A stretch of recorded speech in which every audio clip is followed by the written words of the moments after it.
عبداللہ بن مغفل رضی اللہ تعالی عنہ کہتے ہیں کہ نبی اکرم صلی اللہ علیہ وسلم نے اس بات سے منع فرمایا ہے کہ آدمی اپنے غسل خانہ میں پیشاب کرے، اور فرمایا زیادہ تر وسوسے اسی سے پیدا ہوتے ہیں۔ عبداللہ بن مبارک کہتے ہیں کہ غسل خانے میں پیشاب کرنے کو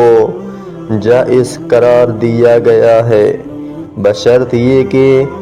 اس میں سے پانی بہہ جاتا ہو۔ نبی اکرم صلی اللہ علیہ وسلم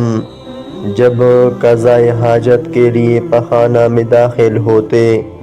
تو یہ دعا پڑھتے: اللہم انی اعوذ بک من الخبث والخبائث، اے اللہ میں تیری پناہ چاہتا ہوں ناپاکی سے اور ناپاک شخص سے، یا ناپاک جنوں سے اور ناپاک جنیوں سے۔